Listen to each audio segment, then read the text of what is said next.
My name is David Sligh, and I represent the group Wild Virginia.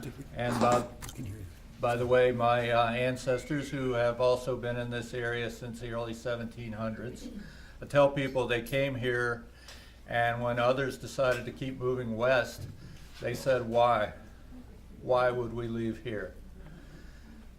Economists have a term, externalization, to describe where parties pass the cost and negative consequences of their actions to others. Companies are also said to distribute their cost. Damages to the environment and public health are among the kinds of costs that are often externalized or distributed. Powerful interests favor such benign sounding terms because they conceal an ugly side of their operations. They sound technical, neutral. They take the humanity and the rights of nature out of the equation. We're here today to ensure that those sides are heard and valued. In blunter, more honest terms, so-called externalization is a process through which corporations impose upon the rest of us, dumping the cost of doing business onto others while they reap the profits. Some of those costs are borne by the wider society. Some fall with brutal, crushing weight on individuals and communities. And those who can least afford the losses often pay the most.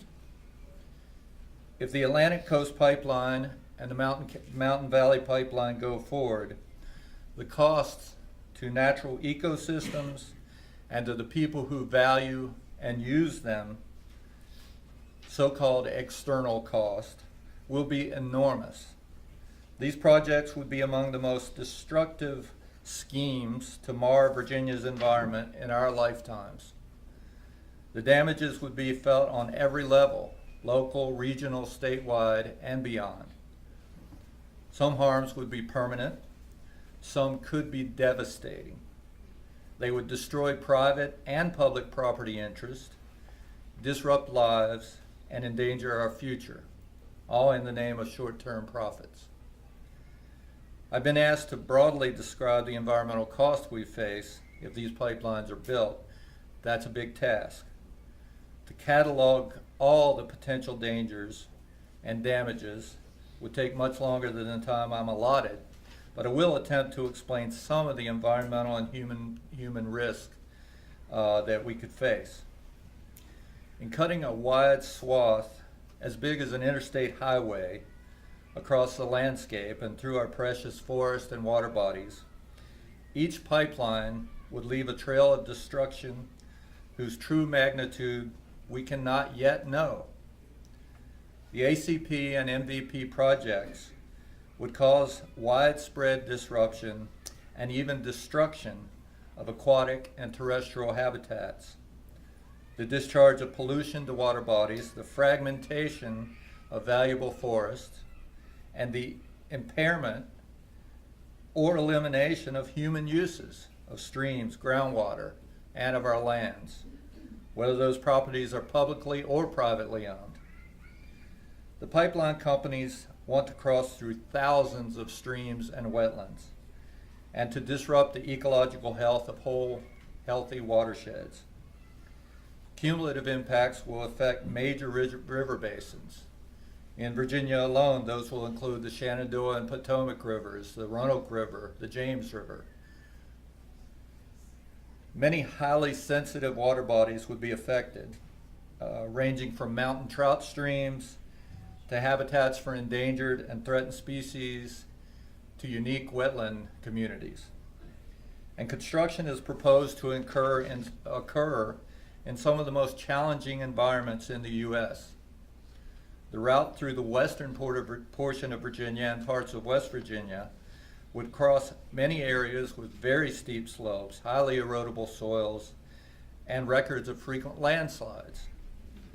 Most construction companies, who routinely expect to abide by runoff control requirements, would never propose to build in these types of environments because the standard measures simply do not protect water quality, and they know it. The destruction of forest and native plants and the excavation of huge trenches for the pipelines would result in the discharge of thousands of tons of sediments and other pollutants into our waters.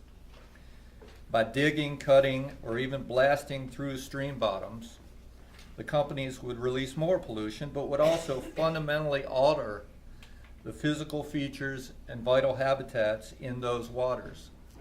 Even our state agency scientists have stated that the natural functions of those ecosystems could be eliminated.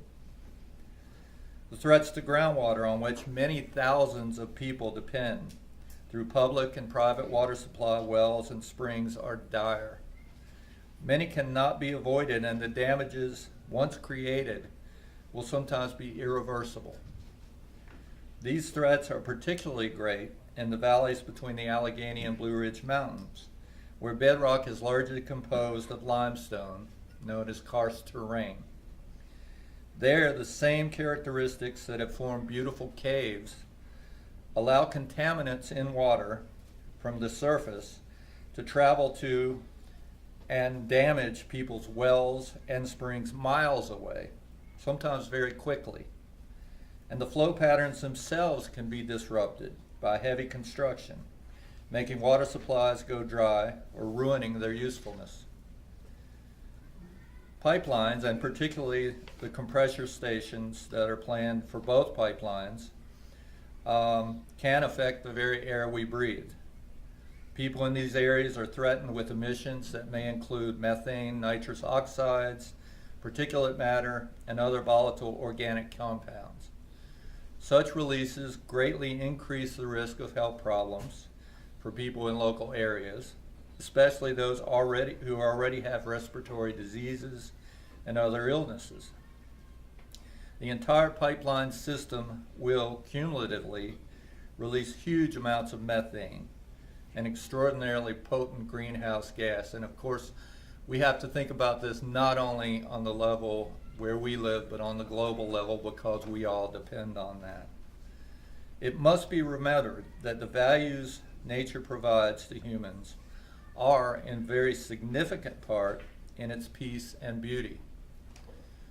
I have a background as a scientist, and I tend to think in chemicals and parts per million and habitats and species, but these other values are just as important, and they're part of the environmental ethic that we have to uphold. People who live in rural areas and who would be affected by these bad projects have, in many cases, chosen to stay there or move there largely because of the natural features. None can deny the value of having a clear stream flowing near their doors or through their fields or in the nearby woods.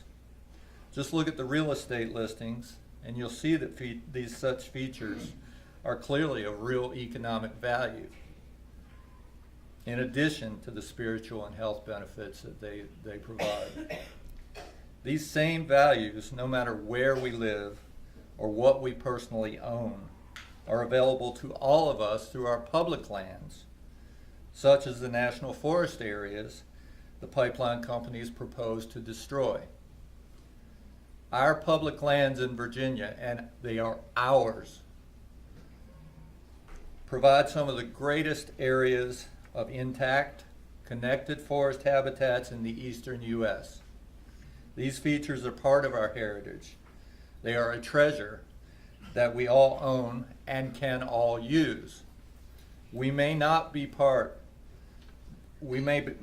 large private landowners, but we are all rich as long as we maintain and protect these precious forests. I can personally testify about natural places that would be damaged by each of the pipelines. My career, my life have been nurtured in streams like Craig's Creek, where the MVP proposes to blast through bedrock, rip out riparian forest, and create havoc. I have loved to paddle the Jackson River in the area where ACP wants to change the environment in ways they can never adequately repair, no matter how much they promise. These pipelines would take something from me and from you that cannot be replaced.